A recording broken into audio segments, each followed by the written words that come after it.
Assalamualaikum warahmatullahi wabarakatuh, sahabatku para petani sawit, apa kabar? Semoga kalian selalu dalam keadaan sehat walafiat dan selalu dalam lindungan Tuhan Yang Maha Kuasa tentunya, amin. Teman-teman, pada video kali ini saya akan sharing mengenai rotasi pemupukan ketika kita menggunakan pupuk tunggal atau dengan menggunakan pupuk majemuk. Nah teman-teman, rotasi ini sangat penting untuk kita ketahui karena memang ini adalah dasar-dasar dari tata laksana berkebun kelapa sawit. Kita sebagai petani ya setidaknya harus melek informasi bagaimana tata laksana pemupukan yang baik dan benar, supaya pupuk yang kita tebarkan itu memang benar-benar efektif dan tentunya efisien biaya teman-teman, karena pupuk ini adalah salah satu faktor yang menyebabkan keluarnya biaya yang cukup besar. Jangan sampai biaya yang sudah kita keluarkan dalam jumlah yang cukup besar ini tidak efektif dan sia-sia, dan tentunya itu menjadi kerugian bagi kita, apalagi kita petani kecil yang hanya memiliki dana cepet, lahan sedikit, dan sebisa mungkin kita manfaatkan teman-teman kecupetan kita itu dengan wawasan yang kita miliki. Maka dari itu rotasi pemupukan itu sangat penting untuk kita lakukan, ya tentunya untuk mendapatkan efisiensi dan efektivitas pupuk yang kita tebarkan. Nah seperti ini teman-teman, yang bagusnya itu piringan tidak harus disemprot, lakukan pembersihan dengan manual saja, dan sekelilingnya rumput-rumput yang lunak seperti ini dibiarkan saja supaya memang unsur hara dan kelembaban tanah itu masih tetap terjaga. Nah kondisi seperti ini bisa membuat sawit kita ini cukup tumbuh subur, apalagi kalau kita melakukan pemupukan secara rutin. Nah teman-teman, selalu saya sampaikan dalam channel ini bahwa kita harus selalu melakukan pemupukan secara rutin, apalagi di masa-masa TBM seperti ini teman-teman. Kita harus menggenjotnya supaya memang pertumbuhannya itu cepat besar. Tentu target kita yang kita usung adalah 2 tahun bisa panen, itu bisa terwujud ketika kita memang melakukan pemupukan itu secara rutin. Nah yang sering saya lakukan, sering saya gembur-gemburkan bahwa lakukanlah pemupukan 1 bulan sekali, meskipun dalam jumlah dosis yang kecil. Namun ketika kita memang memiliki biaya yang cukup, lakukan dalam dosis yang besar, itu juga akan menjadi lebih baik. Nah teman-teman, mengapa rotasi pemupukan itu 1 bulan sekali? Berarti dalam 1 tahun kita harus melakukan 12 rotasi atau 12 pemupukan. Ada yang mengatakan bahwa tidak perlu karena kita itu memupuk hanya setahun 3 kali. Nah seperti ini teman-teman, dalam 1 bulan sekali itu dalam artian kita itu melakukan pemupukan dengan jenis pupuk yang berbeda-beda. Jadi nanti hitung-hitungannya sama saja teman-teman, dalam 1 tahun itu sama dengan 3 kali. Nah seperti apa sih konsepnya kok setahun 3 kali sedangkan kita memupuk 1 bulan sekali? Nah yang kita gunakan dalam pemupukan kelapa sawit itu ada 4 unsur dasar teman-teman yang harus kita aplikasikan untuk tanaman kelapa sawit kita. Yang pertama itu dolomit.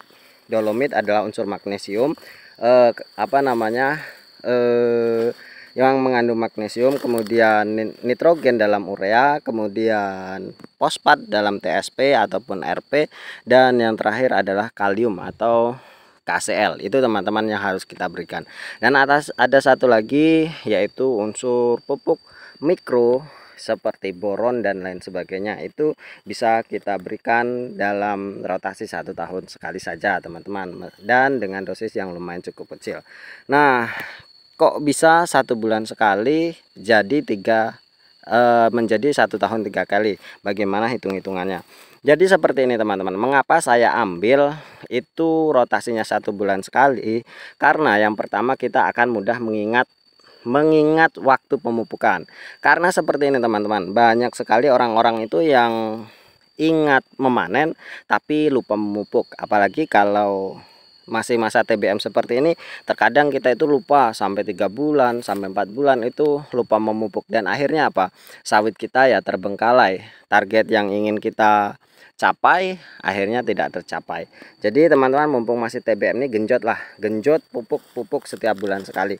Yang kedua, selain mengingat tanggal pemupukan atau mengingat masa pemupukan, itu rentang waktu itu memang sudah direkomendasikan teman-teman, karena pupuk itu biasanya pH tanah, pH pupuk itu akan terurai itu dalam jangka waktu 21 hari dari mulai kita tebarkan sampai dia itu memang benar-benar menghilang dari tanah itu sekitar 21 hari. Jadi ya kalau rentang 1 bulan itu sudah pas sekali teman-teman, sangat-sangat pas sekali.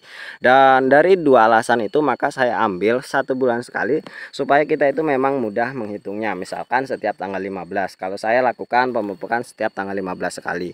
Nah, rotasinya seperti apa, urutannya seperti apa? Ketika kita menggunakan pupuk majemuk teman-teman, berarti hanya ada dua pupuk yang akan kita tebarkan. Yang pertama dolomit, yang kedua adalah NPK. Nah, kalau dengan menggunakan pupuk majemuk yaitu dolomit dengan NPK, tentunya rotasi bulan pertama misalkan Januari itu kita tebarkan dolomit, kemudian di bulan Februari kita tebarkan NPK, dan kemudian kita akan kembali lagi tebarkan dolomit berarti di 3 bulan selanjutnya, yaitu April, Mei, Januari, Februari, Maret, April. Nah, di bulan Mei kita akan tebarkan dolomit kembali, di bulan Juni kita NPK lagi, kemudian ditebarkan lagi Juni, Juli, Agustus, di September itu dolomit lagi, kemudian September, di Oktober itu NPK lagi.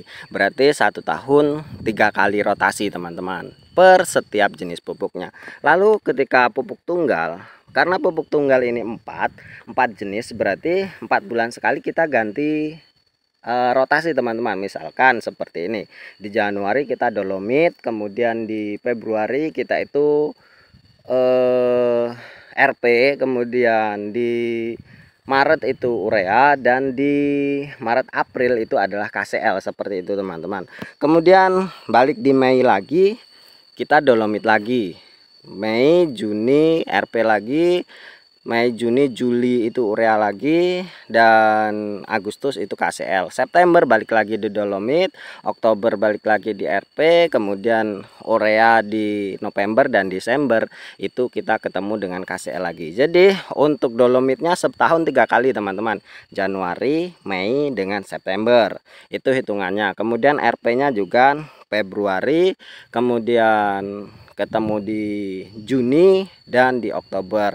Ureanya juga seperti itu, di Februari, kemudian ditebar lagi di bulan Agustus, di bulan Juli, kemudian ditebar lagi di bulan November. KCL-nya seperti itu.